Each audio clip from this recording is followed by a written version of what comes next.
Welcome to the Blooming League of Original Podcasts.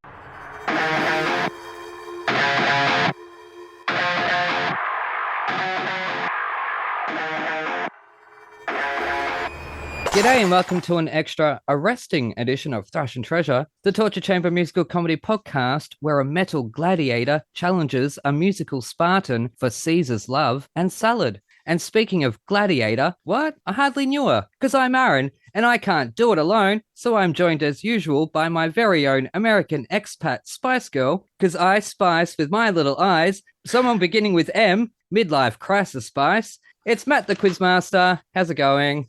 Very well, Aaron. Hi. Is it because of my salt and pepper hair that I'm spicy today? Or am I just always a spicy sort of fella? Yes.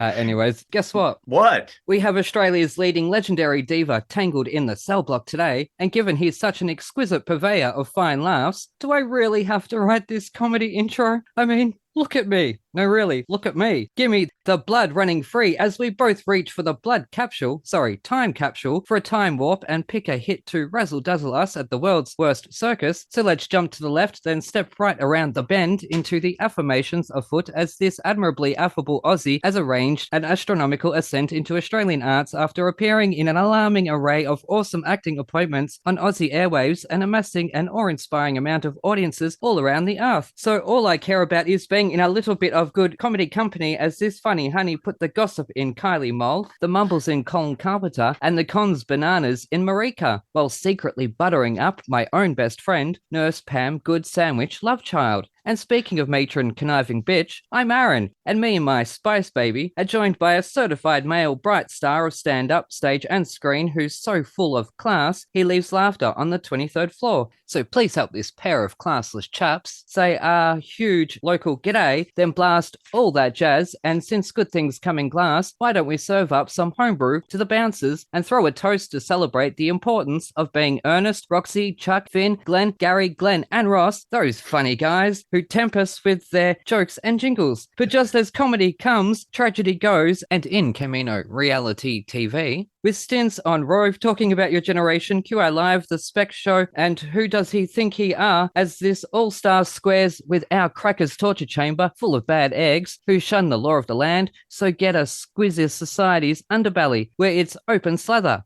Bonza. And the takeaway is, we're not looking for grace. We're all saints here, but instead of chasing paper planes, show us your roots so we can chase this statesman of comedy in the amazing race while he shouts, I'm a celebrity, get me out of here, and 100 other projects. But too bad, because when you're good to mama, it's a date with this legitimate icon and Papa Minogue, who's known to gaze across the world as Kim's husband, Craig, I think, after his 4 seasons and 2 movies stay at Hotel D Kath and Kim, which reunited Riff Raff and Magenta after the legendary 92 tour of Rocky Horror, but now he's swapped the duster and rag for a hot honey rag because nowadays you can currently see through him in the Aussie revival tour of Chicago. So let's pop sick and squish this intro as this sissy rolls to the finish because we always keep it hot. So we found ourselves an RSVP because he's the rose between 2 thorns, the one and only Mr. Peter Rowsthorn. What the hell are you doing on my show? Goodness gracious me. I was warned about that introduction, and I'm still shocked. Yeah, that was awesome. Some effort. You did a lot of work on that. That's very impressive. That's my whole CV done in a riddle. Amazing. Yep. Pretty much. Amazing. Even early college stuff that I found. Camino Real. Wow. I was 19 when I did that. Did I hear assless chaps in there? Classless chaps. Thank you very much. Thank you, Matt. Thank you. But I have probably been there along the way. Classless chaps. I was referring to me and you. Thank you very much. Anyways, how are you going? Thank you so much for coming on the show. Not a problem. I'm just killing time. I got 2 days off. This musical is beautifully organized where we go 2 shows Wednesday, 1 Thursday, 1 Friday, Tuesday, 2 Sunday, but 2 clean days off. So I'm just sort of hanging around my little pokey little apartment waiting for something to happen. And you've happened, which is good. It's filling an hour. I don't know how long we go for, but it'll fill some time anyway, which is great. Yeah, awesome. That's all right. We don't have to rush. Thank God we don't have to rush because yeah, we had obviously Asabi Goodman on recently. We had her as a guest, Yes. which Matt debuted as host, and also she was my blessed co-host interviewing Simon Burke and Bert Labonte, two more legends from Australian theatre. Yeah, Simon Burke. Wow. So I'm like literally a step on the class level. I am a step up above Kath and Kim, really. Like the rest of my family are the Kath and Kims. I'm like a Okay. step above because I get to work with classy people, don't I? Okay. Anyways, you are currently in Chicago and did Priscilla a couple of years ago, I believe. Over Yeah, I in did. So I Perth. was in WA, so we were open to each other. We wouldn't let the cold country come in. So we did our own version of it over there at the Crown, which is where we've just come from with Chicago, actually.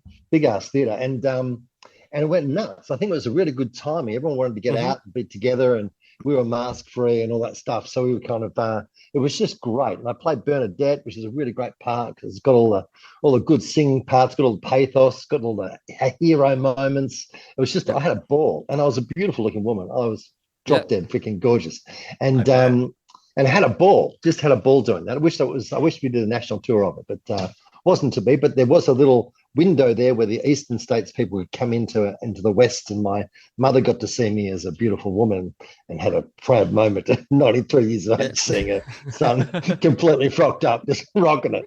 So it was great. I'm glad she got the chance to see it before she passes on. Oh, wonderful. Just a fun fact, the production photos of that show were done by Vin Tricariotis, who is a former metal musician turned opera singer and a guest of this show. Ah, there you go. Right. Yeah. Now, obviously, Chicago's physically demanding. So what is tougher, doing Chicago or The Amazing Race or I'm a Celebrity? Oh, out of those three, Chicago's not physically hard for me. I'm not in the ensemble. I don't move. This is my big move. I just do this. Wait, I've seen the show. You move. I saw you jumping over the lights, to get on off stage. I had to get that there. Quite a high thing. Quite lift my arthritic knee quite high over that. But no, I don't raise a sweat at all. And I spend a lot of time backstage, working on a new script I'm going to do in about a month's time, and consequently have missed 3 cues to get on stage because I wasn't concentrating, which gets me a pretty bad rep amongst the peeps. But anyway, it's just showbiz. We all survived. What else? And okay, so the jungle was by far the hardest. But I wish we lasted longer in The Amazing Race because I was having a good time with my daughter and she's great company and we were having a great time and seeing things you wouldn't. I don't have a connection with India where I really wanted to go. So I was just put there but I really loved it and loved the experience of it. But I wish we got deeper into the comp because we were coming, third last, second last, and you only get on screen if you're first or last. So we kind of got lost in the cut. But it didn't matter. We were having a good time, and we stayed on a bit further because we're actually doing quite good work, quite funny work. We thought so anyway. Amongst ourselves, we thought we were hilarious, but none of it was seen. But the jungle was brutal. It was brutal. So it was. Because it was constant and it wasn't. I think that people imagine that we get taken to hotels at night time. No, it's all in the house. It's like camping with strangers for 6 weeks. And it was a 6-week show then. I think we were the last of the 6-week runs. I think they went to 4 weeks after that. But the last 2 weeks that really do your head in where you start to really drop a lot of weight. I came out feeling so cleansed. I hadn't had a drink. I hadn't had a sugar. I hadn't had salt. I felt amazing when I got out and I loved it. I got used to staring at the ground and not thinking about anything. Yep. Wow. It was really good. Yep. Not a concern in the world. No one could touch me. Be careful there because you might give credence to all the health nuts who keep trying to ban sugar from everything for crying out loud. Stop it. You can't stop throwing the weight on, Aaron. Look at you. Goodness gracious me, I need it. Yeah, you need it. Take away all the good stuff, and people like me are just going to wither away as if we were in a jungle, although we're in a house. Goodness gracious me. But they've got 3 great experiences. Fantastic. Yeah. Especially Chicago at the moment. It's just a ball. It's so much fun. Yeah. Oh, given it's been running for something like 17 decades by this point, have they given you any freedom to add any nuances to the character of Amos? Or is it like the show and the performances are set in stone and this is the product that we're delivering? Yeah, it's got a look, and you're told where you stand, and these are your moves. But just by nature of being a different human being from the other people who've done it, I bring something to it just by natural causes. I tend to operate things of finding where the character has, it's a bit of a pun, it's from Amos Heart. He has a lot of heart. And the people who come with the production who help you direct it in, so they've been with it since, I don't know, late 90s or something. Bit of a sad ass job, to be honest, but they go and follow it around the world and make sure it's that it looks the same. But just by the natural behavior of creativity, I've come up with something a little more heartfelt.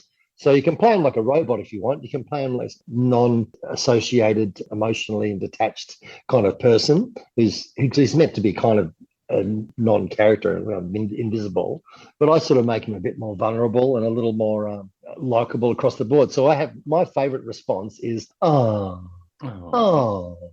People feel sorry for me. Oh, that'd be cute. I'll take him home. I like that. I like that they have an emotive response to it, not just pure laughter. So in that sense, I know it's worked. So I get that response a bit, and I get a big cheer when I leave, because I sort of walk away, just letting that world go and walking out a bit of a hero, which is sort of meant to be the case from the original idea, I think. Yeah, the night that I saw it in Brisbane recently, the audience absolutely adored you, as did I. Yeah, and it was lots of fun. And in your physicality, are you relatively tall? You seem tall. Yeah, I'm 6'2", yeah. Yeah. And then when you extend your hands up above and then lean to the side, and I was like, oh, he's going to fall over. He didn't fall over, because you do this, if you haven't seen the show, he does this sort of Michael Jackson-y sort of Tin Man sort of thing. I think it was originally done with those planks where the guy could really lean. Whoever did the first version could do super leans, whereas I'm just on my feet, so I'm literally nearly to fall over every night. But that would have looked amazing having a super kind of whoa that going on. But no, you do what you can with my own little tootsies. Yeah, it's great. It's a really simple choreograph, though I've actually only got it right. I'd never really got it right all the way through Perth. I probably halfway through Brisbane season I can actually do it without buggering it up. And I've also I had a couple of bung notes, the big note at the end of my song. I've only got one. I buggered it twice last week, along with my late cues. I had a rough week last week. New week this week. Come on. Restart, Peter. Professional. Yeah. Sorry, I did miss the cellophane when I was maybe 14 years old. I think my acting teacher gave it to me because I was a loud, obnoxious theatre. Well, I was not a Rachel Berry from Glee. Let's just say that. But I was confident. I wanted to make films, and I was willing to put my hand up and stand up and all that. And I think it was an irony thing. I performed it twice, Peter. I fucked it up both times that I performed it. Congrats.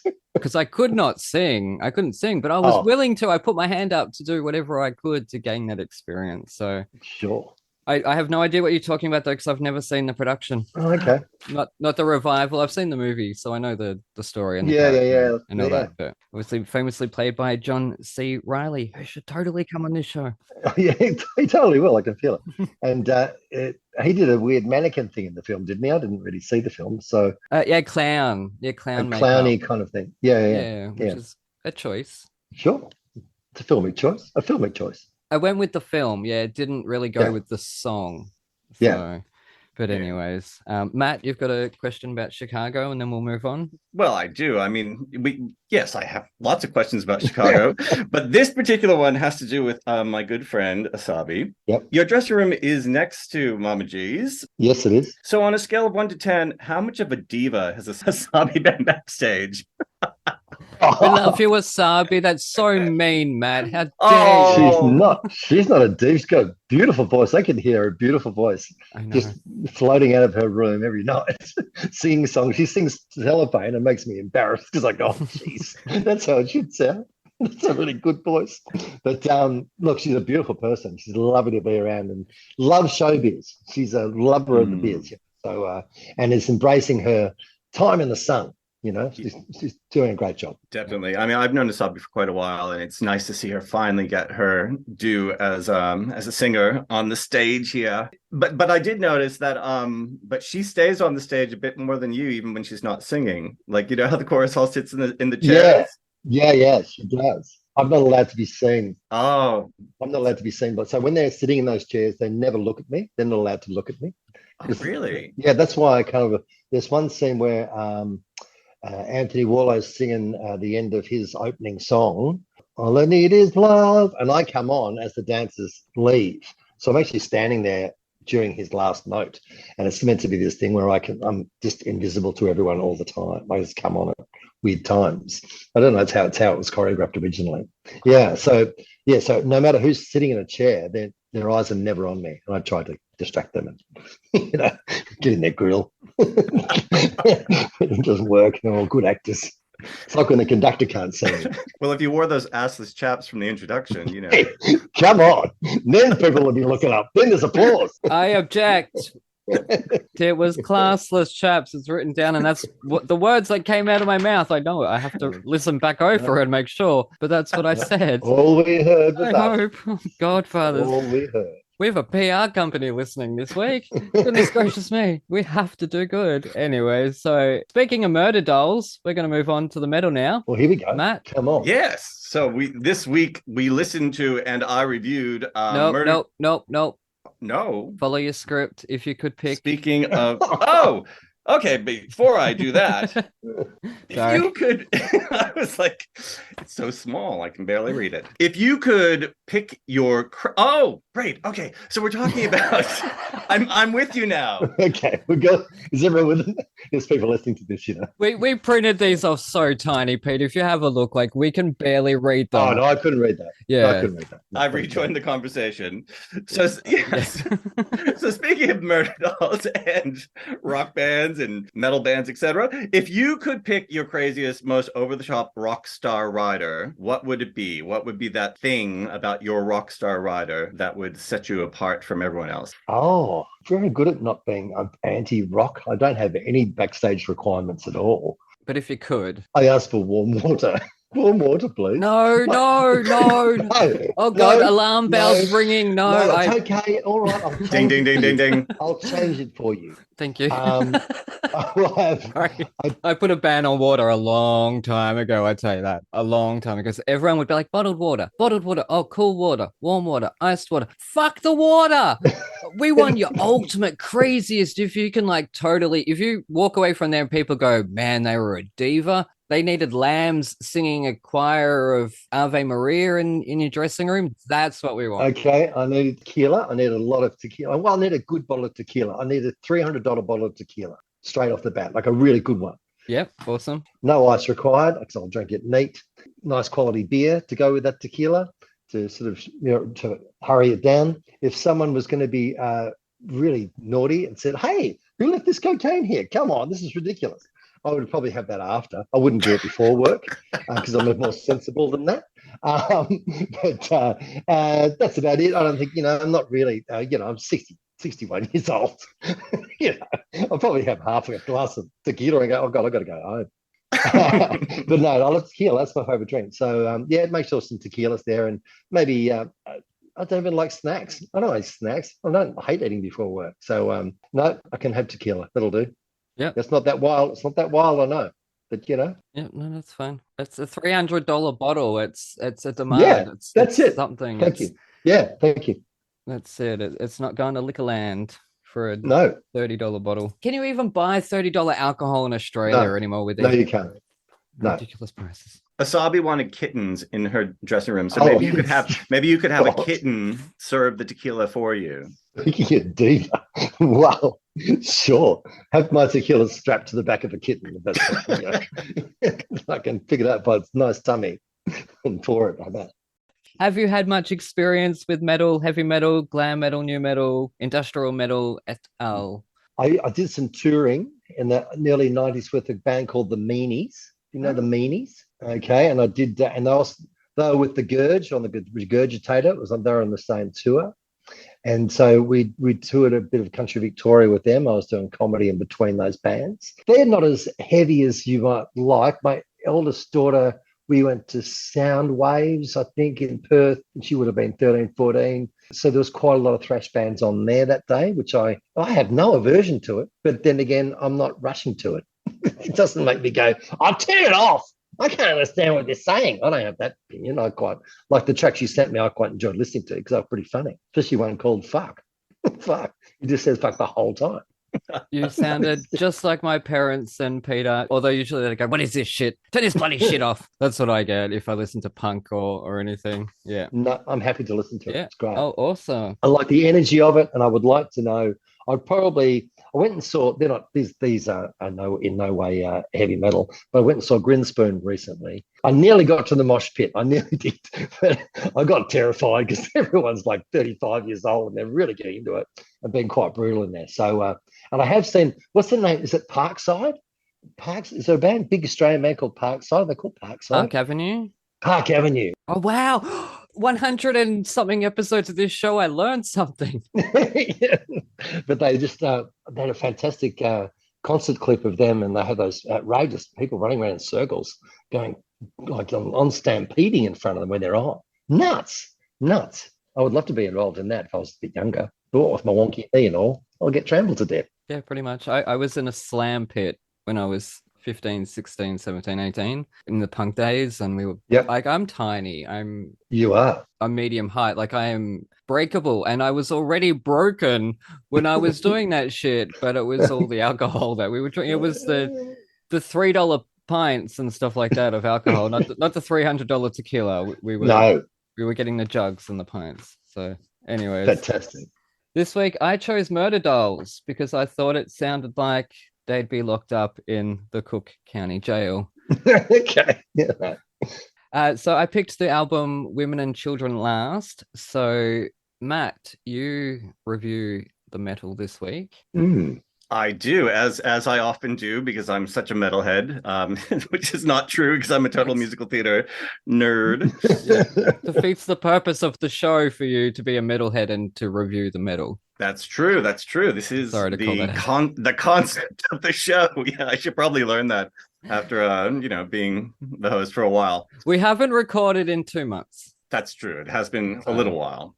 That's why you're a little rough around the edges at the moment. Yeah. Thank you. I'm so filled with confidence after that comment, Peter. No, don't. No, it's going great. It's Matt's background and his lack of care about his background that blows my mind. Look at that. Is he a student? I live in outback Queensland. Like, literally. Oh, do you? Put that up especially for you. That's my favorite tablecloth. That's noteworthy. I'm in this like bit that's been built onto the house, and yes, it's I know you are. There's a shag carpet underneath me, the same color as that curtain. So it even feels hot to look at. You look like hot. All right, let's talk about Murderdolls. Let's talk about Murderdolls, Women and Children last. And whilst the musical Chicago starts with the warning that this is a story of greed, corruption, violence, exploitation, and treachery, the Murderdolls, Women and Children last album, which coincidentally or not, has the same color scheme of black, white, and red as Chicago. Does, yes. It starts with the prologue, scum, filth, anger, and greed. Walks along the side of me. Chaos, darkness on this violent binge. This is the world according to Revenge.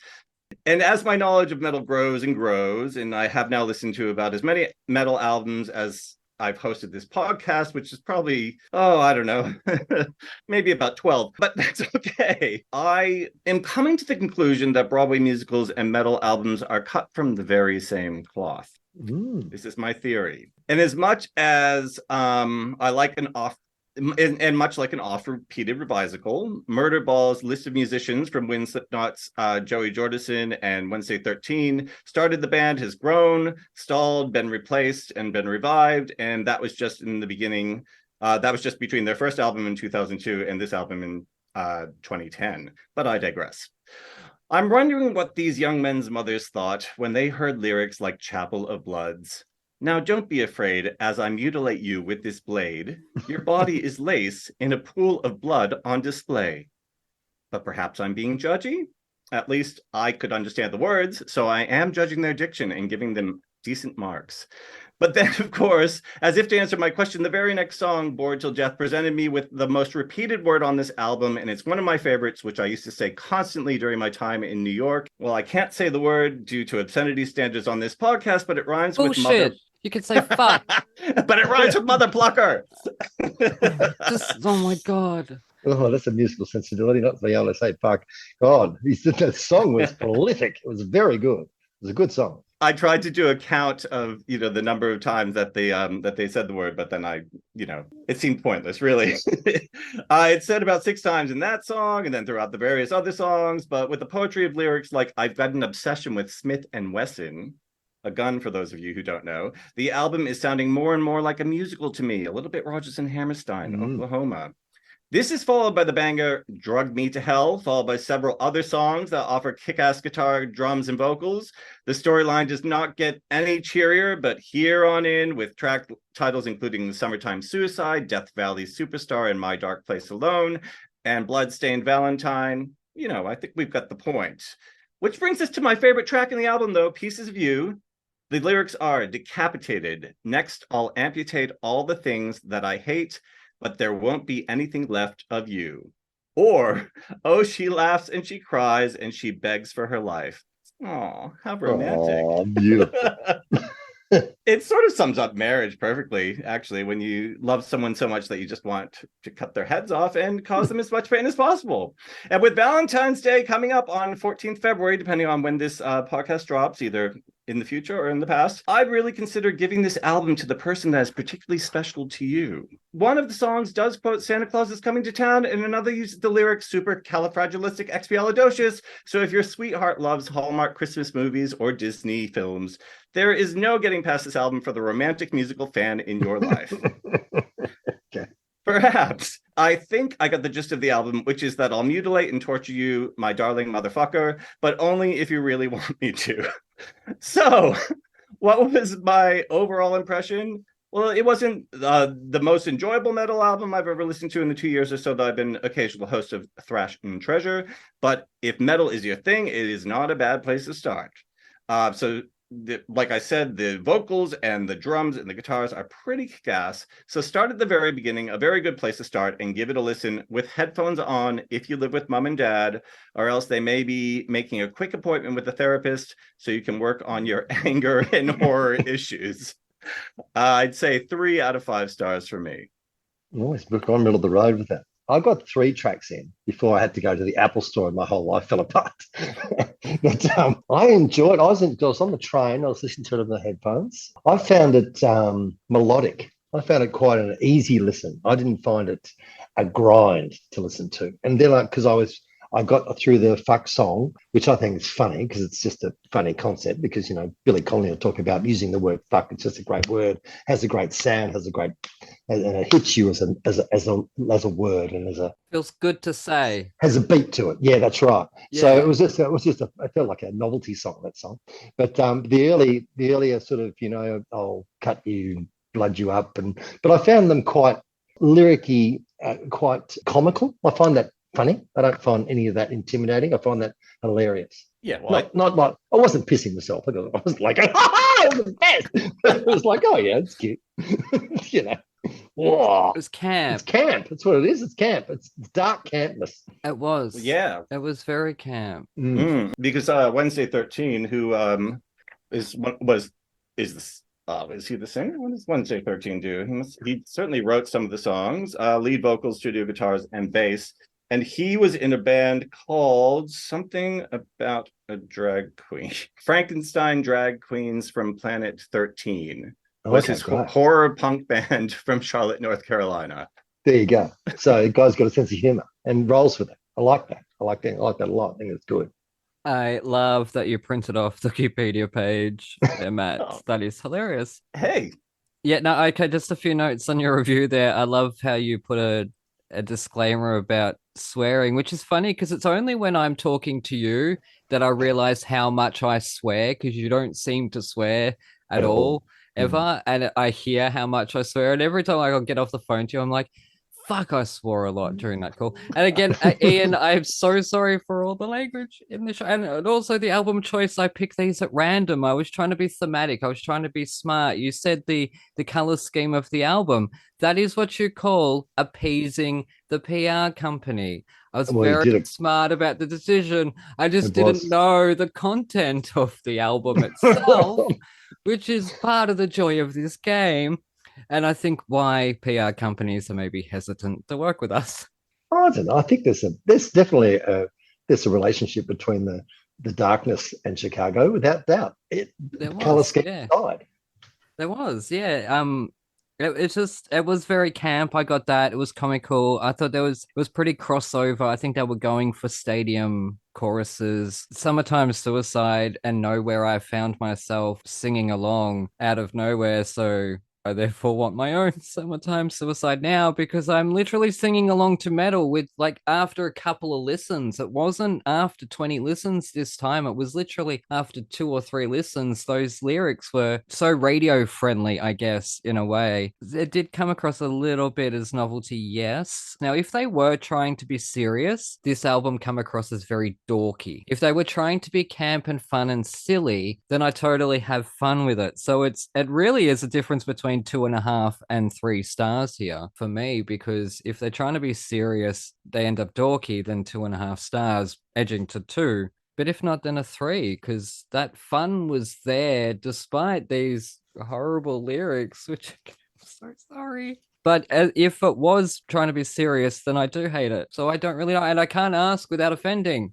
I don't think it was. I mean, I've seen some videos, some interviews with them as well. And, it's always the makeup and the hair for I think it was their first album. They did these sort of like trailers, sort of like comedy horror sort of trailers. And one of them was like, I think it was Wednesday 13 was dressed up and doing a cover of White Wedding by Billy Idol. And he sort of like hijacked an American Idol or an Australian Idol sort of like audition, sort of ties up the girl and sort of like goes out and takes her place. So I think there's a lot of fun. I think these are people that love that obviously love music, but also just love that sort of horror genre and playing around with that horror genre and making it entertaining. Which is still pretty nerdy. I think it's quite a nerdy fan base anyway. I don't think that. I agree. I mean, I say I'm a musical theater nerd, but then the more and more I learn about metal, I'm like, well. Yeah, hang on a second. That's what the dark squares are. Dark squares. That's absolutely right. Just one other thing, they've got another album, Beyond the Valley of the Murderdolls. If we can ever get Tony Award-winning actor James Monroe Iglehart back on the show, we had him on for one of the greatest episodes ever. His dad, right, his father is in Beyond the Valley of the Dolls. Oh, wow. So if we can ever get him back on the show, we're going to have to do that album, I think, with him and cover these guys again. Now, one thing I noticed, there was joy in the music. They were having fun playing. It wasn't just that the music was fun itself. You heard the fun. But I thought the singing was a bit cliche and a bit what you would expect from metal music. Yeah. Yeah. But they're not reinventing the genre in any way. Yeah. Not reinventing the wheel. No. Yeah, it was interesting as well, just in doing some research on it and watching some footage of them doing the Big Day Out. I think that was in 2003. Just sort of like their popularity, because it's sort of a Los Angeles-based band, in their popularity in Japan or in Australia, as opposed to, how it sort of went over. But they were also playing, like in other big bands, like, yeah. So it seems like a really fun sort of band of people that like have their regular gigs and then are like, oh, let's do this really. Let's do it again because we had fun doing that. Niche thing. Yeah. Yeah, it's great. Yeah. Jam session almost. And now, if you could give it a score out of 5, Peter, what would you give? Or what? I'm going with that. I think it surprised me because I don't listen to that sort of style of music much, especially in that kind of end. But I like the theatrical nature of it. I did like the vocals because I didn't expect anything different from the vocal. I thought that's what it's going to sound like, and it did. Yep. And it was more melodic than I thought, and it was funnier than I thought. So I'm giving it a 4 out of 5. Oh wow! So I have no base to work off. This is I'm just starting high. Why not? Wow. Why not start high? Brilliant. I love doing this show. Oh, wonderful. This show never ceases to amaze me how I guess come in and embrace the music. I mean, some will obviously not, some will get turned off. Yeah. It really depends on what we've given them. But it looks like the Murderdolls have gotten 20 to life. So we're going to go slay an ad break.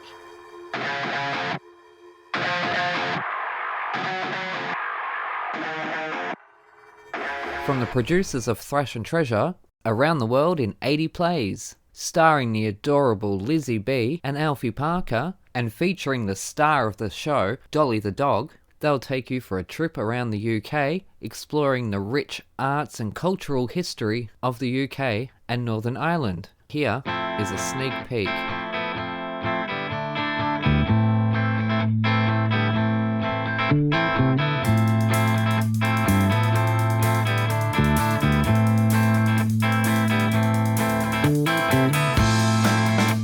Long time no see. Welcome back to the second leg of Around the World in 80 Plays. I'm Alfie Parker, and that's Lizzie B. And we're joined as always by our four-legged friend, Dolly the dog. Woof woof. After a 2-month break from brand new episodes, we've boarded the bus for Bradford on the 8th stop of the Sister Act UK and Ireland tour. Lots of Bradford love. Lots of Bradford loving. Now, moving on to the tour. This week we've been performing in the Alhambra, as I said, and I believe this is Lizzie's moment to shine, to give us an insight. Are you going to yawn all the way through it this week? Yeah, last episode I was yawning a lot. This week, I don't think I'll yawn. Are you going to interrupt me throughout? Oh, maybe. Maybe not. Maybe. Let's see how it goes. If anything really shocks me and I'm like, whoa, then maybe I'll exclaim. Oh, I can't wait. Right, so, as Alfie said, we are at the Bradford Alhambra Theatre, and I personally think this is one of the nicest theatres in the UK, which always makes it worth going to Bradford. I'm having a lovely time. Yeah, that's nice. But I've had quite a cold experience there before because I've always stayed in hotels, like just bog standard hotels. As you said, walked 30 seconds to work, walked home. So I haven't gone out or done anything like that. But this time I'm having a totally different experience. But talking of the theatre, basically my point was the theatre is so nice. So here's my information taken from good old Wikipedia. Here we go. The theatre was built in 1913. Ooh. And it was built by the architects Chadwick and Watson of Leeds. Not to be mistaken with Sherlock Holmes and Watson. Holmes. Sherlock Holmes. This is going to lead on to another thing which Alfie always takes a mick out of me for, because everyone says Sherlock Holmes, but it's got an L in it. So I think it should be Sherlock Holmes. No, you think it should be Sherlock Holmes. That's not what I say. That is what you say. I say Holmes. No, you say Holmes. Sherlock Holmes. Sherlock Holmes. Sherlock Holmes. Lizzie says Sherlock Holmes. I don't. I say Sherlock Holmes. I hate you so much. Well, oh dear. Yeah, well, there you are. Word in. I actually say it right. Lizzie's totally right. But it's a silent... Yeah, it's a silent L. So it's not Holmes. It's Holmes. It's a silent L, isn't it? No. It's not silent. Might be. Sherlock Holmes. Moving swiftly on. It was opened by theatre impresario Francis Laidler. And before you ask... Good one. Right, sorry, carry on. I actually don't even know why I bother. No, I'm Are you enjoying taking it. any of this in? Who was it opened by? Francis Laidler. Right, before you've asked, I haven't researched him any further, but if anyone would like to... Yeah, who is he then? A theatre impresario. They said that about me. Theatre extraordinaire. Shout out to Jeremy Seckham, my OG theatre extraordinaire. If anyone knows how you become a theatre extraordinaire, please let us know. I think I'm on track. I think I could. Of course you are, dear. Right, more facts for you. The large domed turrets are iconic in the Bradford skyline, and they actually are. Yeah, they are. So Fair play. it's got 1,400 seats. Is that it? Oh, sorry. No, it sucks because it feels so much bigger. That's what she said. Yeah, there we are. It does seem a lot big. Do you get what I mean? Yeah. You do. All right, 1,400 seats. Start mine at Bradford Alhambra. Call me the Alhambra. Here's a cool fact. It was the main location, like the set on the film The Dresser, 1903. They remake that. Yeah, no, it was a play. It's been a play recently, but the film with what's he called, Mooney, Alfred Mooney, is that his name? Daddy Warbuck. Oh, I don't know. Do a quick Google, talk amongst yourselves. Frederick Mooney. Alfred. Albert Mooney. Albert Mooney. That's him, isn't it?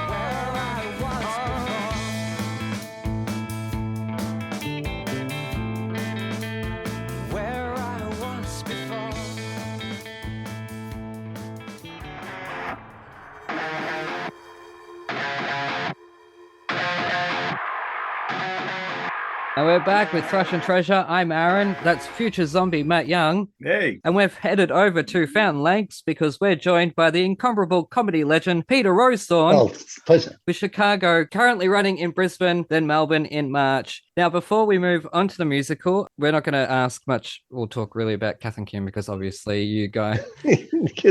That's all right. We've had people from, Firefly. They get asked all the time, when's Firefly coming back? When's Firefly coming back? When's Firefly back? Oh, when are you getting a sequel to this? When are you getting a sequel to this? Fans, stop that shit. But all I want to say is that when that first season was on and I was doing acting school at the time, my acting teacher, the night or the day or the weekend or whatever that the wedding episode was on. Great episode. Best episode there was. Well, she came and told me that she was an extra on set that day. Oh, wow. Right. Okay. And that her nose walked past the camera.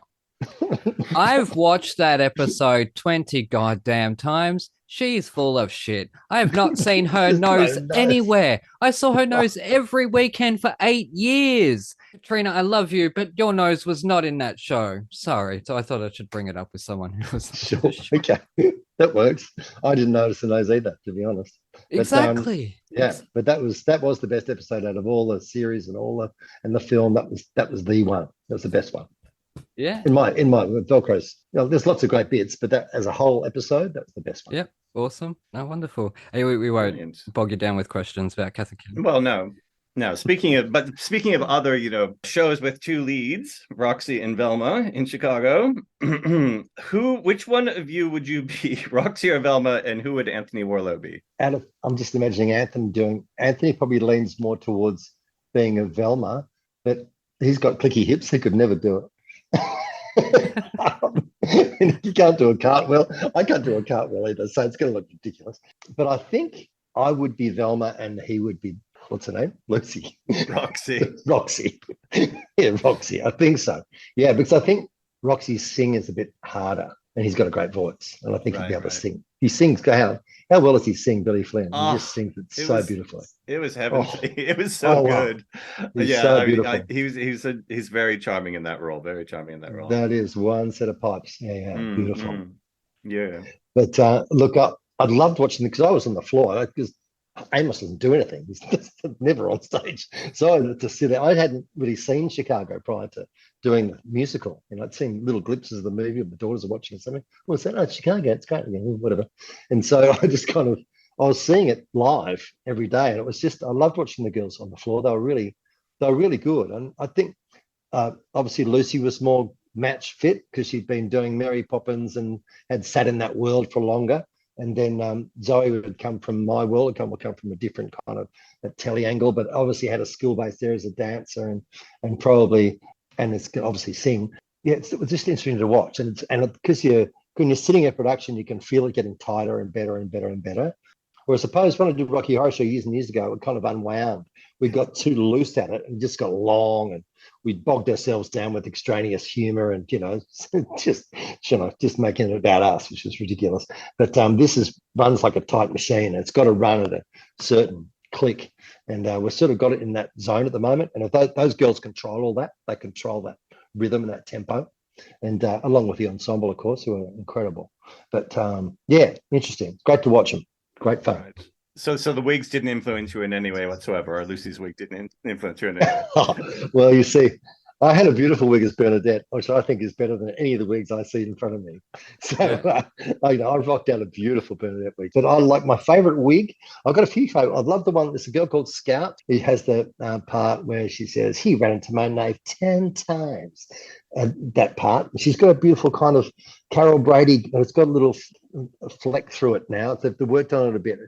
It's sort of like a bob. It's a little bit longer than a bob, but the show itself is a corker. I don't go for the wigs, though. I wouldn't go to see a show for any wig. I wouldn't care if you're doing Amadeus. I still wouldn't go for the wigs. I don't care about them. What about hair? Oh, haven't got any. It's falling out. Another thing I have to do was grow what little is left of my hair out because Anthony Warlow's totally bald and I couldn't have two bald guys on. So I have to get this wispy shit going because Warlow makes me fucking get shitty hair. I hate him. Get some hair, Warlow. And they didn't want people to mix you up on the way out of the stage door either. Exactly. Almost identical when we're both bald, except I'm a foot taller and I'm brown. So we're going to move along really, really, really quickly, and we're going to move on to the musical. This week, legendary Aussie PR guru Ian Phipps chose the album. So after I've annoyed him with hundreds of invites in the past, I thought now we get to prove ourselves. So I immediately said, yes, anything you want, Ian, we will do this musical. So I'm reviewing the musical this week. So I'll jump straight into that because apparently I am a glutton for punishment. When I was first given Ride the Cyclone, it was after spending my Christmas break playing Planet Coaster, which made me look over my shoulder and wonder if I'm in the Truman Show again. Anyways, I passed through the Spotify turnstiles and hopped on the ride, wanting nothing more than to tell the truth about this musical. But unfortunately, the carnival set me to family fun mode. Those motherfuckers. Admittedly, I coasted through the opening tracks, including the heavy meta dialogue from the all-seeing seer, Karnak, whose tongue-in-cheek reference of this being a boring dialogue track didn't make me laugh. However, I can imagine the TikTok fandom this show has clocked over the past few years would love it. Next up, we have some Jane Doe deer, a female deer who happens to have lost her head on a roller coaster. But how? Did a goose fly into her nose? Or something more Final Destination 3? So here we have a murder mystery, and after watching all 6 Screams recently, still wondering about that Truman Show. Anyways, things really pick up for me once a single lady knocks us for 6 with what the world needs, introducing herself as the Bee's Knees. The Cat's Pajamas with a funky song which would have been a huge hit for Billy Piper in 1999. Absolutely no shade at all. This is a jam. Anyways, we're introduced to our suspects. Or are they victims? I can't quite tell, but I won't lose my head about it. Each is introduced through a different genre. Obviously, a trope we've explored before, and here could use some connective tissue or motifs to bring this eclectic mix about 10% closer together than what it is. But each is written and delivered with a knowing wink and a touch of whimsy that is able to transfer off the record for the most part. And I can only hope with this intriguing mystery at play that this musical charcuterie is only strengthened in live performance, perhaps with threads or motifs missing from this non-world premiere, non-concept recording.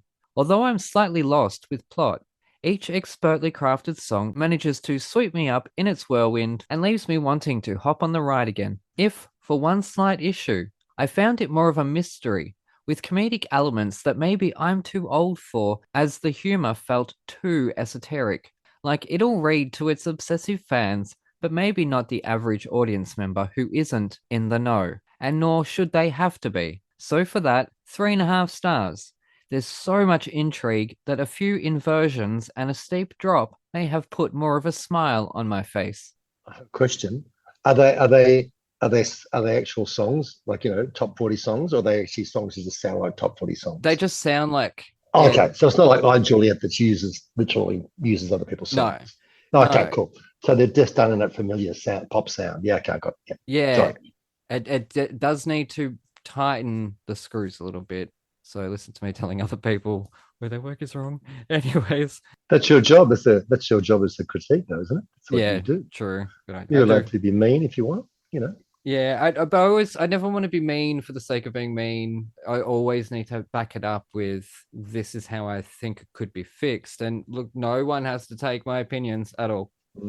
Tell me to fuck off. There is such the meat of a great show here that I feel like the outer shell was a little bit cracked for me. Does that make sense? Was it the writing? Was it the writing, or was it the script, or is it just all about the songs? No, it's purely in the genre. It was purely in the genre of the sound of it. Because one time you're going from a 70s chill sort of rock song, like something that Manfred Mann or the Hollies would have released. Then you're going through something that sounded like maybe Taylor Swift would release it as a crossover country hit.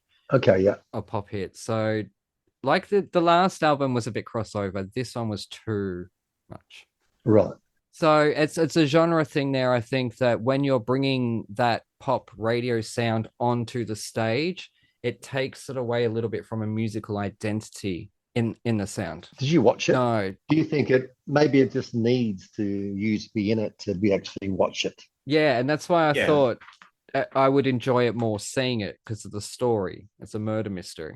No, I'm just gonna say I'll be the total devil's advocate to that review and say that I was, drawn in from the word go. They like that Zoltan or whoever the sort of fortune teller is. There's all this like chatting on the album, which of course my husband hates anything when there's chatting on the album, but it's really witty and it sort of crosses the line and it sort of reaches out to the audience.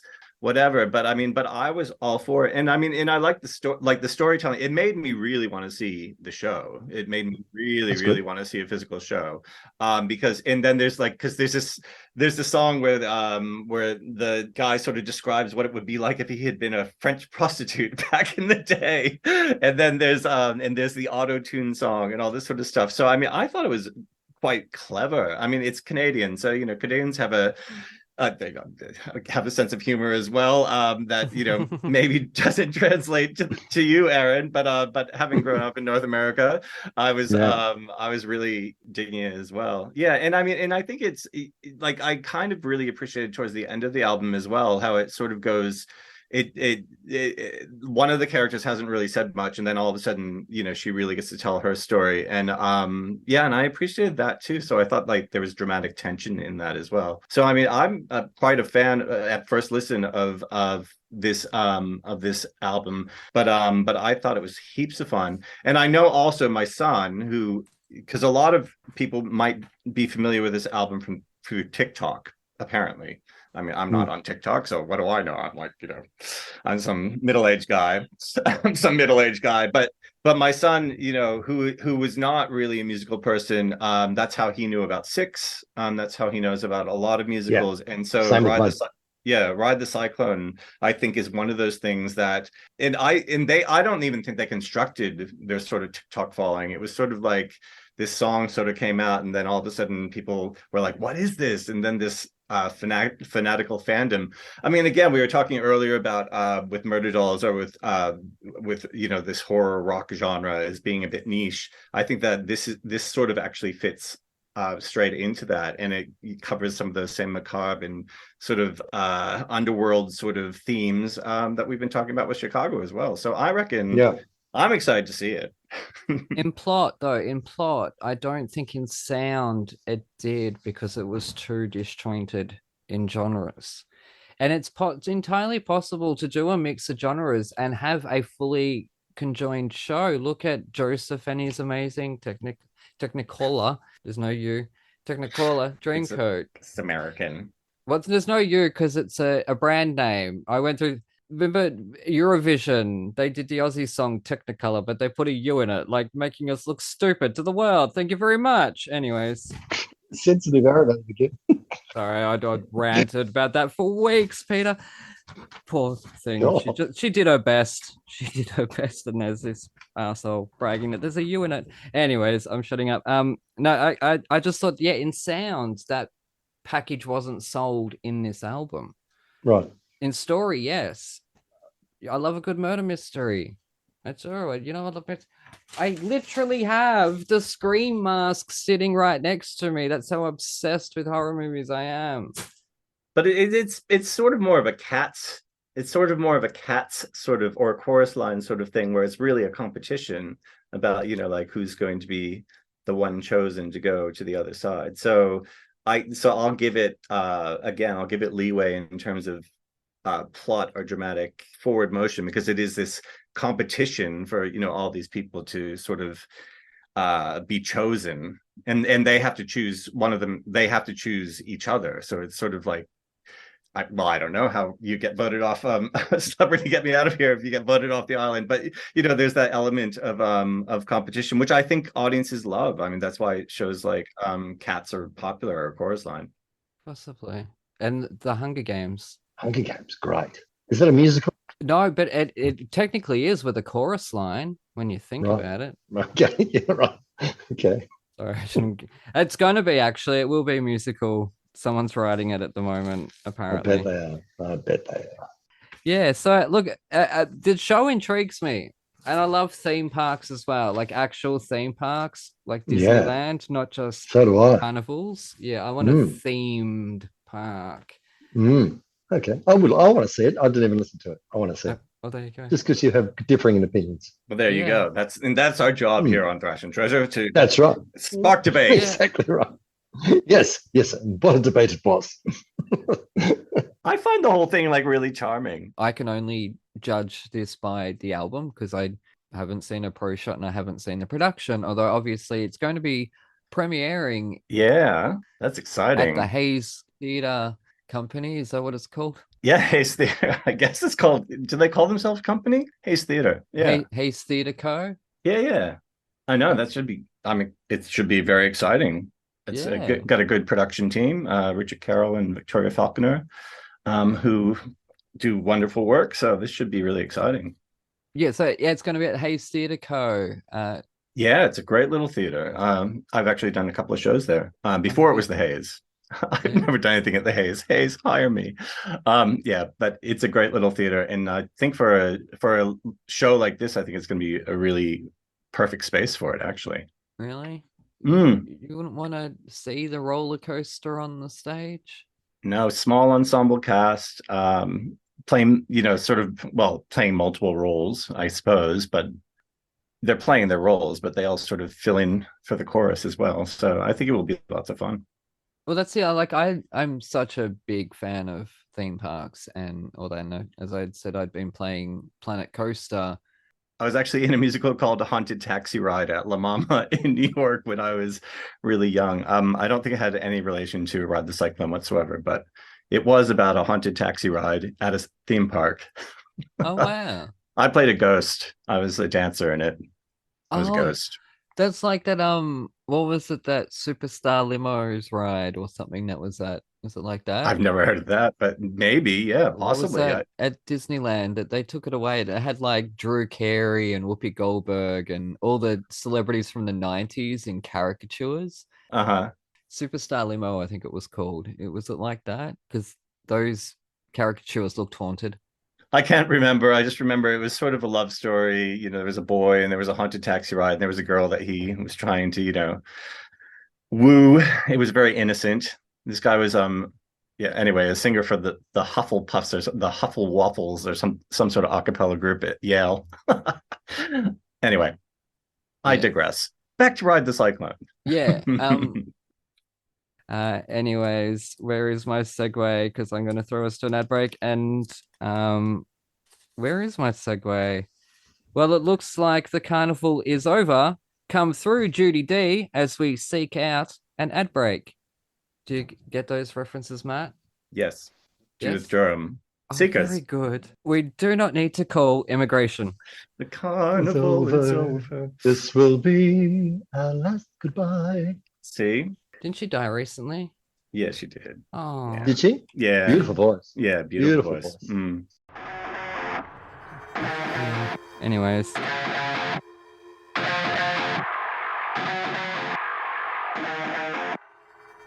G'day listeners, Aaron here. While you're topping up your coffees, did you know that you can support our show and go on a fantastically scary adventure at the same time? Go to www.thetonistantales.com/bookstore to grab your copy of The Toniston Tales, a darkly funny Aussie trilogy about a young boy who rescues injured animals in his spare time and the roller coaster ride he's taken on by a literal fish out of water. Written by me, the village idiot of Thrash and Treasure, you'll come to love Toniston Turnbull and the dozens of wacky characters that he meets along the way. And here is a sneak peek.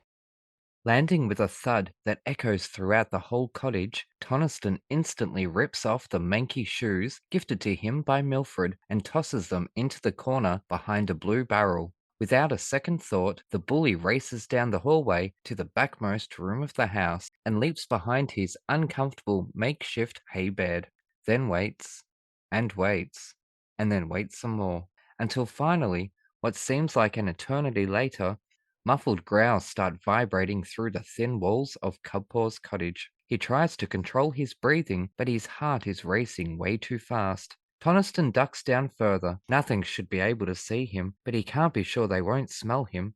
The gruff growling grows louder. Toniston presses his ear against the cold, chipped, chalky wall. He thinks he can make out phrases like, "Where is it?" and "Give us the merge," though not much else. It's all too mumbled, and he's shaking too much. But it doesn't matter anymore. The front door of the cottage slams open with a harder, louder cracking thud than it ever had before. A dozen or so stomping footsteps enter. The cottage shakes uncontrollably as if it is as terrified as our friend the bully is. Toniston panics. He's trapped in a corner with a slew of sharks on his trail. He makes a sudden rash decision. Ripping aside the thick animal hide curtain, Toniston leaps through the small oval-shaped window head first, landing on a crate filled with hay sitting outside it. Mustering every ounce of manliness he has not to react verbally as he lands with a crunch on the sharp, pin-like hay. It pierces his skin in several places, but thankfully, in his panicked state, the bully becomes numb to the pain.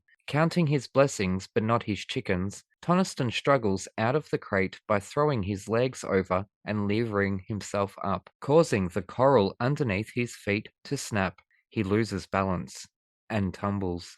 To describe the pain of tumbling face first down a steep hill of hard, sharp, deadly-shaped coral would require far too many swear words than this author would be allowed to publish, so let's just say it hurt. A lot. With one last somersault, Toniston's legs fly first over the cliff's edge. Crunch. His left hand grabs hold of the outmost jagged knob of coral. The stocky body of the 10-year-old child sways rapidly back and forth like some sort of death-defying pendulum. He gasps for air, or from shock, not even Toniston can tell. All he knows is above him a deadly coral cliff and deadlier sharks. Below him, larger, sharper coral under a sea of giant, sharp spikes of natural metal. His head throbbing and vision too blurred with bright red splotches to be able to see clearly for too long. His face is dripping with blood. It runs down his shirt front, tickling him in the process. But all he can do is swing there. It's moments like these that a boy really needs his mum. Unfortunately, while Toniston's life hangs in the balance, on Earth his life was, dishonestly, being celebrated by all at Gumbaya Primary School after news of the bully's disappearance had spread like wildfire through the tiny town, then onto the music industry before eventually reaching the wider world. Rock music fans, specifically those of Muzzletop, had flocked to the outskirts of Melbourne, leaving wreaths, band posters, and hand-drawn tributes to honour the missing son of their favourite singer. Although none of them knew the boy, many had seen him standing on the side of the stage of the band's concerts alongside Tina. Also, at the time of his disappearance, hundreds of the world's entertainment media lined the streets outside the school and, sadly, outside Tina's house. Wanting any word they could get their greasy hands on, the gossip came in thick and fast as snide, bored neighbours took it upon themselves to speculate and make up stories for their 5 minutes of fame. Inside the house, the phone ringing 10, 15 times a day from nosy TV stations, hounding the poor, terrified mother, there was no escape. And whilst Tina was never polite in her declination, still they persisted. "Call me again and I'll punch you in the nose," she promised. The school's principal, Mr. Patterson, had himself realized how cold and nasty it would look if Toniston Turnbull's former victims didn't at least pretend to mourn his disappearance. And thus, with an added paranoia of becoming a suspect, Mr. Patterson set out to overcompensate with memorials and dedications to the boy who touched all our lives with his love of animals. Mr. Patterson felt satisfied his school's image was intact. The largest memorial from the school came in the form of a service in the gymnasium. With every student, teacher, news reporter, and local police in attendance, Mr. Patterson sought to show the world just how much Toniston had meant to the school. The service would have made the bully puke.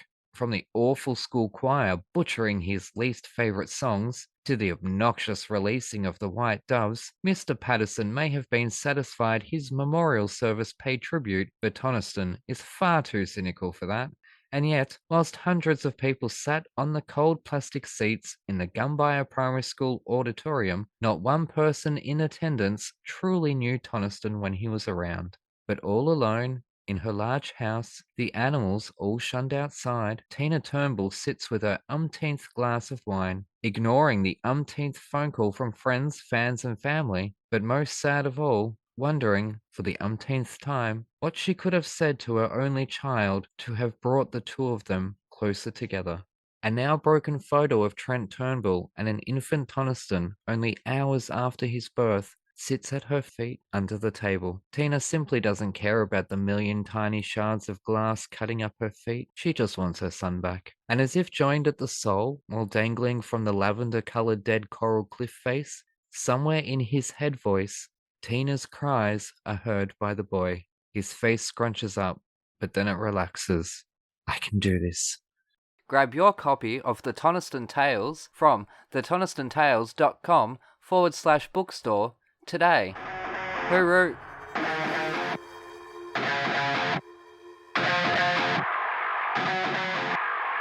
We're back with Thrash and Treasure. I'm Aaron, that's Matt the Quizmaster, and we're about to do the Cell Block Tango with current Chicago Aussie tour star Peter Rowsthorn, now running until the cast is let out on good behaviour. So let's prolong that with some questions about your hopes and dreams for the future. So what is one normal, everyday thing that everybody else seems to be able to do perfectly fine, but you fail miserably at? Gee, I'm pretty good at everything. This is difficult. Being humble. Humility. Being humble. Yeah, look, I like to make people feel good all the time, and when I can't do that, I hide. You know, I can get a bit. I get a little bit chicken. I get a bit chicken of confrontation. I don't like confrontation very much. I think it was from my childhood. Yeah. Mean dad. But yeah, that maybe that's kind of a bit heavy. What else? I'm not very good at money. Terrible. I'm good at spending it. I'm not very good at saving it. Really, my bank account looks like Matt's backdrop. Yes. That is shade. It's just the same color as your shirt, by the way. Yeah. Hey, so I didn't like it. Yeah. It's very Aussie. Like, it's very So Aussie outback. It You're is like, you're so looking Aussie. like you're Yeah. definitely butt fuck. Yeah, nowhere. I'm in Black Yeah. Isle, Queensland. I'm like in 1,600 people live here, so you know. Anywho, yes. Have you learned much about the real people which Chicago is based upon? Didn't know until I got the program. Oh, it's a real story. So that's all I know so far is from the program and watching the show. So, no, but it makes it actually validates the show a lot for me. I go, oh, it's not just something someone's made up, because it follows a decent storyline of real humans. It gives it a bit of cred, a bit of street cred. I like that. Yeah. Mm-hmm. And if you could add one sound to the Cell Block Tango, you know, with six, swish, and all that sort of business, Yeah. what would the sound be, and what would the story be behind it? Do you have a merry murderesses sort of story that you'd like to add in there? Yeah. Like chop. Okay. Chop. Chop. Where someone's just gone bananas with some sort of tomahawk and just bludgeoned the small child. Too much Murderdolls for you, Peter. So too much Murderdolls, mate. Maybe just bludgeon a husband, just a clean shot to the head for some inane reason, like they do in the show. They haven't got very good reasons, a lot of them, killing their husbands, especially Roxy. Yeah, I don't know. So it's going to be slop. Yeah. Slop. Great. Awesome. Yeah. Thanks. What's yours, mate? Mine would be the word should, because I Should. don't like people using the word should, especially around my cooking. So my husband would probably come in and say, you should do this You're one of those people. Oh, wow. to make your pasta sauce even better. And then I take up the skillet and bonk. There you go. People That's like good. you are why I'm so careful about not telling someone they should do anything. And instead, perhaps you could do this thing. Do you have one, Aaron? Yes. Moo. Moo. Moo. And it's about an Amish woman who trained her cow to sit and squash her husband Wow. while he's milking it. It thinks so hard.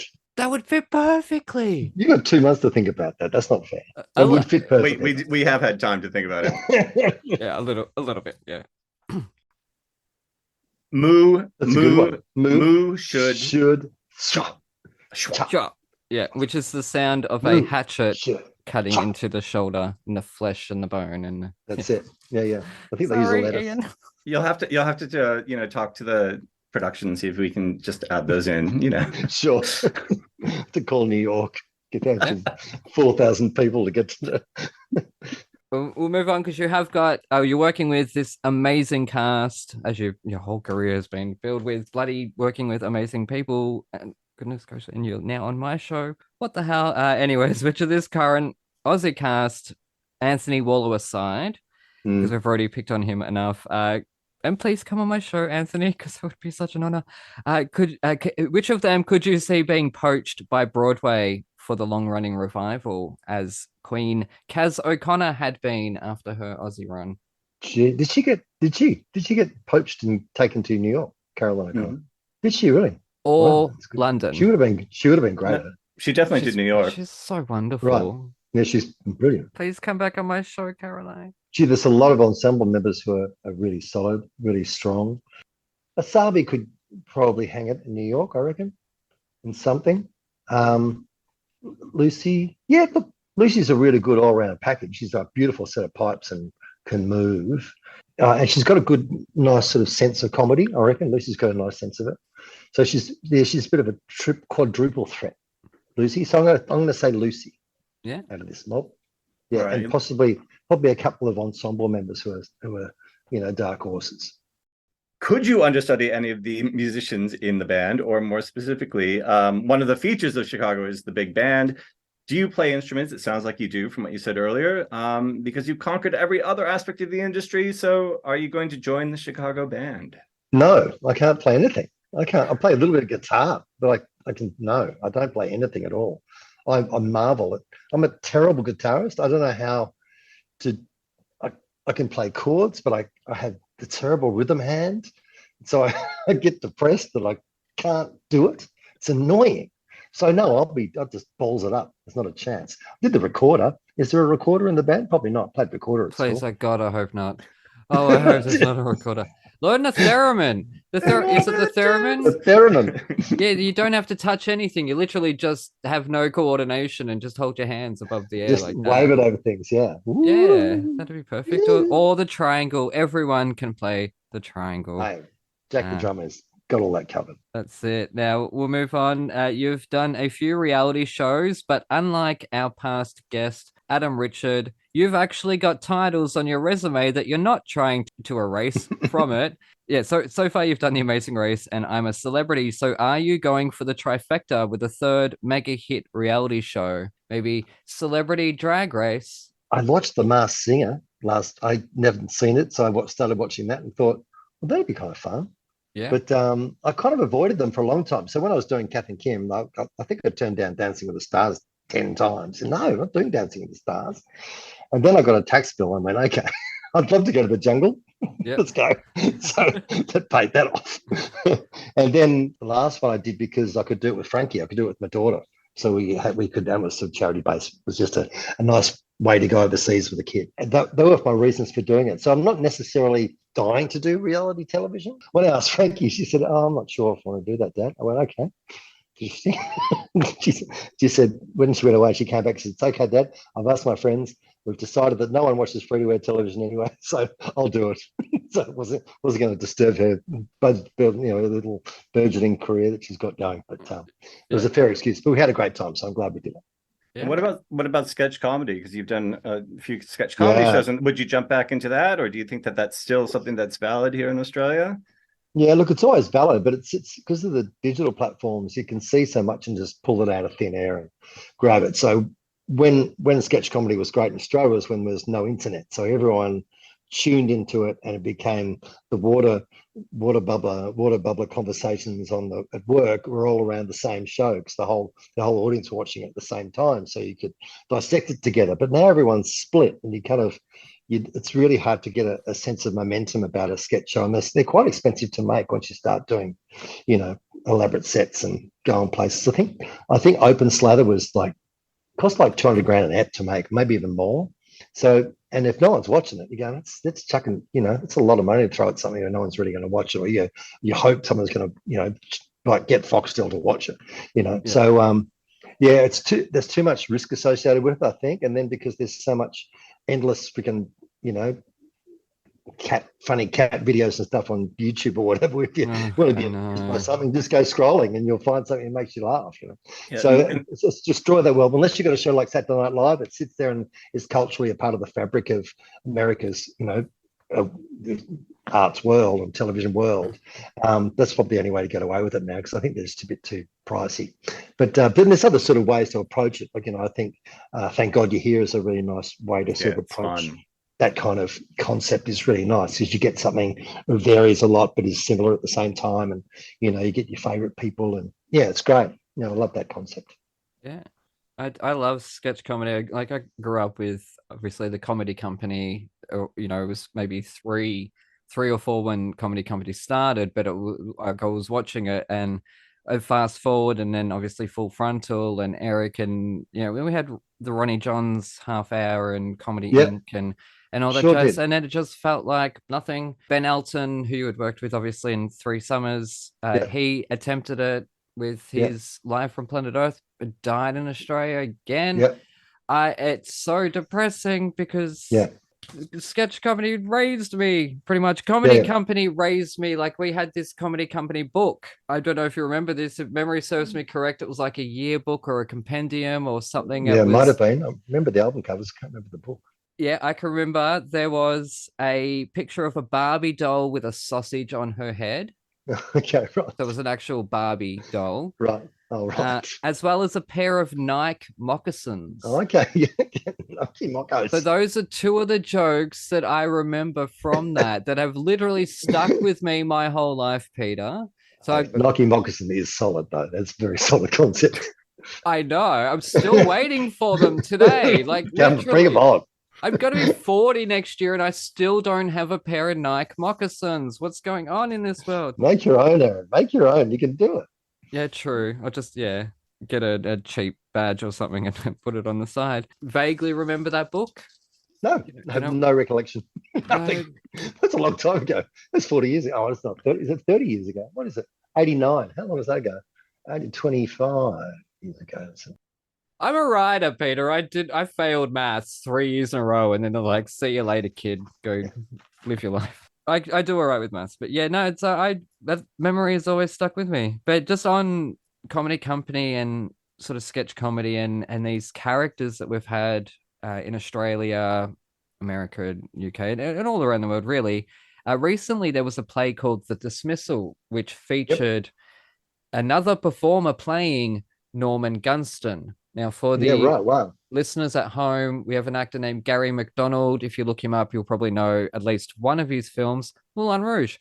Okay, so he had a character named Norman Gunston, who lots of famous clips on YouTube. You can see him up. Now, it's a character this actor invented himself, so it's part of his fabric. As someone like yourself worked in sketch comedy as well as scripted comedy, like Kath and Kim, which comes from Full Frontal, Fast Forward. Comes from Big Girl's Blouse. Big Girl's Blouse. Big Girl's Blouse, that's right. Yeah, so it comes from sketch comedy. It was turned into a longer series, so your character and other characters were invented for it. So not quite the same as the Kath and Kim characters who belong to Jane and Gina. That's right. Do you feel there is a line where no one else should be playing Norman Gunston, no one else should be playing Dave Bednar because they belong to those creators? Or is it a matter of we can put Christopher Reeve in the Flash movie with CGI? Who cares who plays Dave Bednar now? Like, where is it for you? It's interesting when they say American version of Kath and Kim, which was, unusual, but they've got to find their way to do it. And I wasn't was their thing. But they didn't know what to do with something like a Sharon Strzelecki. They didn't know what that was. They didn't know how to deal with that. So they just made it the gay man. That'll do. Make it a gay man. So it's just something about belonging, that sort of creativity, like a Norman Gunston or a Sharon Strzelecki or a Dame Edna. Good luck impersonating for a start, because they're coming from that person's heart and soul. It's really, really tricky, very tricky acting task to do. So I just want to throw it in. I'm not devaluing at all the Cal character or the other characters that weren't the Kath and Kim. I promise you, I'm not devaluing that. It's just sort of like the Wayne and Garth characters in Wayne's World. Those two characters come from Saturday Night Live, and then the show was built around that. So then, obviously, you were either, that's right.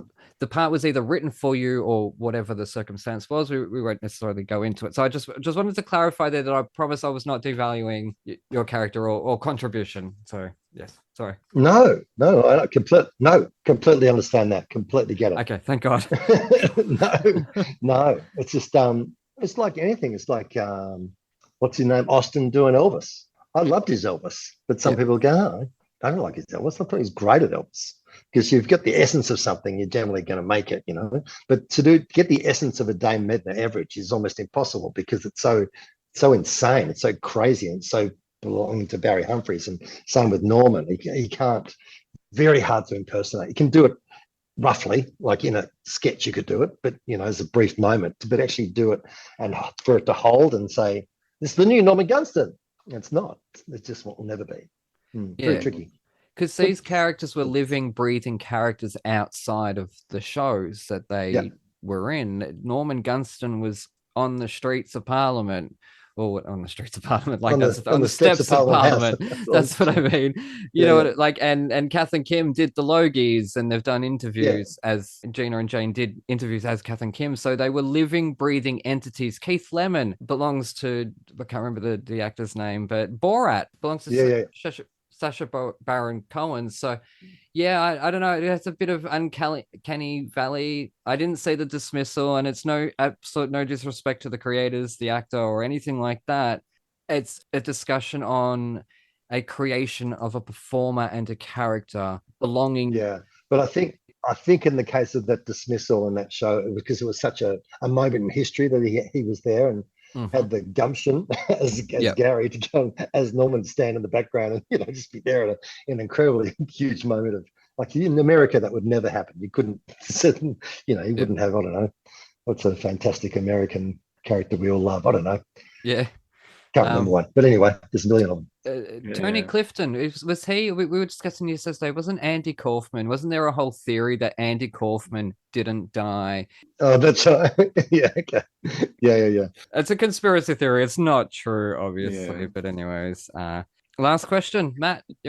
Well, this has to do with we're going to ask you to use your creativity and to build a character really quickly. Well, sure. Maybe not a character, but a sandwich. Oh, yum. If you were to go to the Broadway deli, if they're going to make a sandwich or a submarine sandwich out of you, what ingredients would be on your Rowsthorn sandwich? Oh, okay, my Hollywood sandwich. So you go to the local deli in Hollywood, and you get a Rowsthorn sub. You get it. Matt didn't get it. I sent in the question. It's like, oh, is this a reference to something? And I'm like, hello, like celebrity sandwiches. I'm the American. I don't know what you're talking about. The most fulfilling things for me are like a breakfast-based roll. So it will contain some sort of scrambly egg, but with some beautiful chives through it or something like that. Something tasty, but sort of stable. Like eggs are a very stable thing. Very hard to bugger up. Beautiful crispy bacon in there as well. If I could have that, and there's some chili involved in somewhere as well, and somehow making it. I do like not wholemeal, but multigrain, like a multigrain kind of. So it's got a healthier element to it. Yeah, got a twist. A bit of lettuce maybe, something basic, and away you go. Simple fare, but always works. Always consistently hits the spot, which is my thing. Always hit the spot. You have thought about that before, haven't you? No, I have not. No. Yeah, and I think the sandwich could be wrapped in assless chaps. Of course it is. Or just as a missing section anyway. The wrapping. It doesn't quite cover the buttons. I don't know Ian. I've never met Ian. I'll meet. Oh, it's a beautiful man. I'll meet him at the red carpet for Rent. Because thank you so much, Ian, for inviting me to Rent. Oh, wow. I have a Rent poster on my wall. It's been You there do, for my- every recording, and you both know him, so you both can apologize to him for the content in this episode. But it really has been such a joy, Peter, laughing Oh, with you thank and you. making you laugh like you are the daddy of the dad the dad of Australian comedy. That's what we've had the gay uncle on. We've had Adam Richard. Oh, look at him go. Yeah, it's been an absolute pleasure, my friends, and lovely to meet you. And good luck with getting your guests, more famous ones. Thank you. The more famous, the better. I'm an Aries. I will keep trying until we bloody get it.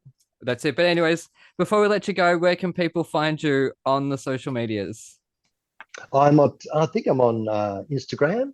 Yep. I do a lot of work on my daughter's TikTok. I don't know. You'll find me there if you go to Billy Rowsthorn at TikTok. Yeah, I'm sort of, go to Insta, and not that I'm that prolific, but if you want to see me, I'm in Chicago to the film What Feels Like the Rest of My Life. Till September or something like that, I think it is, which is actually pretty good for a musical. Not that really shorter runs in each city. And yeah, look, I'm having a great time. So come along and see me there. I'm making a film down in Albany. We're having a little hiatus over February, March. So keep an eye out for a film called Frederickstown. It's the most. I think it's going to be the best thing I've ever done. Wow. In my career. Yeah, it's just a great part. It's a really good part. Very against type for me, which I love. So it's nice to be offered something that goes completely against the grain of what people think they know me for. Yeah, Or Brett they do know. and Amos. Yeah. Brett That's it. and Amos. Same, but different. That's it. I was going to ask, are you being typecast there? But looking at your career, no, clearly haven't. I'm flabbergasted. It truly is such an honor.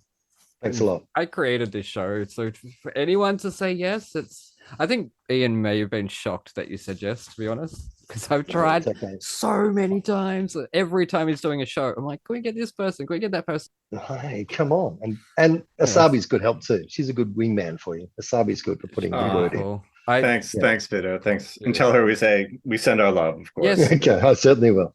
Give her a big hug and a high five from me. Or probably don't give her a hug because there's laws now about hugging. No, she's a hugger. She's a hugger. Oh, that's all right. Yeah, she loves a hug. Give her one from me. I'll let her know that it's coming her way. Anyways, we'll let you go. Good on you. Thanks, mate. It was really great. Thank you. Thank you so much. Cheers. Bye. Have fun. Anyways, a huge thank you to Peter for joining us. What a thrill. It was so much fun. And also to Ian for all his help and the collaboration. Yay, we finally got there. And I could finally prove myself and prove, like, after all this time I'm saying our show is great. Hopefully we did great. I really do hope we did great and that we lived up to everything I'd promised along the way. But we did have so much fun recording it, so I really do hope Peter had a good time. And there is an open invitation to come back, of course, and for Anthony Warlow. Anyways, also a huge thank you to Mama Asabi. And when you're in Melbourne, I'm so totally going to be requesting an actual hug in real life because we don't work together. There are no laws about that. Anyways, and please come back and co-host with me again sometime, or even with Matt. Anyways, so check below for the details for everything because you can find tickets to Chicago if you're in Australia. It's playing in Brisbane at the moment, then Melbourne in March, then Sydney in June, and then finishing up in Adelaide in August, as it opened in Perth already and played there.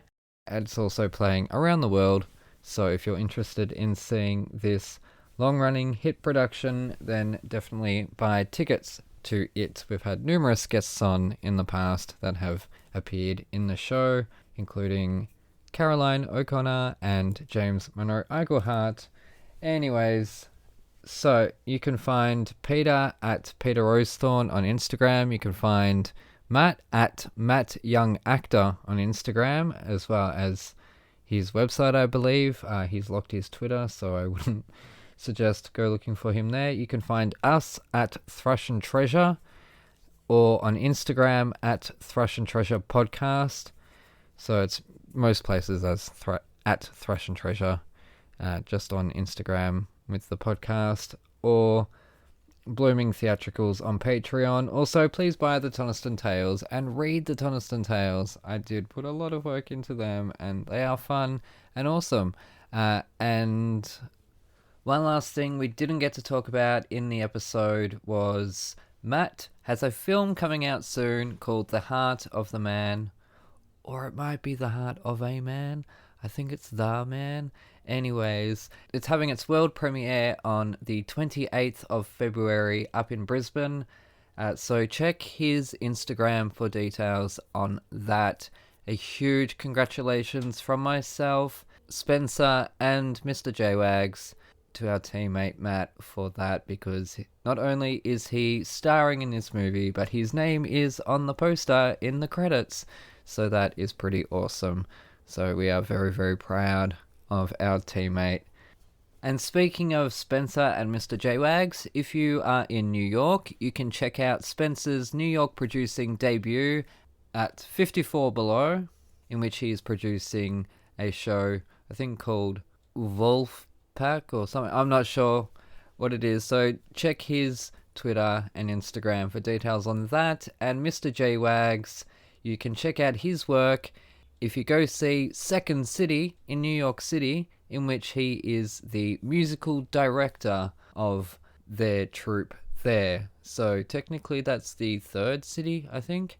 Either way, I'm very proud. I'm so proud of my teammates. Bloody Ripper, bloody unreal. Also, one last thing. We were actually meant to have a different episode for this week. We had an episode planned. We were only days from recording it, but the guest had to postpone. There's also been a personal thing going on, which we're not going to talk about in this episode, obviously, because we're at the end of the episode. It'll come up in a discussion sometime soon about why we've had 2 months off, taking our time with episodes. But we've had a couple of episodes in the can that have been waiting. So anyways, we're back in production. So we've got 3 episodes this month, 3 amazing episodes with 3 amazing guests. So here's the first one with Peter Rowsthorn. Thank you so much for joining us. And to you at home, you take care, look after yourselves, and in case I don't see you, good afternoon, good evening, and good night. Uru! Like quicksand!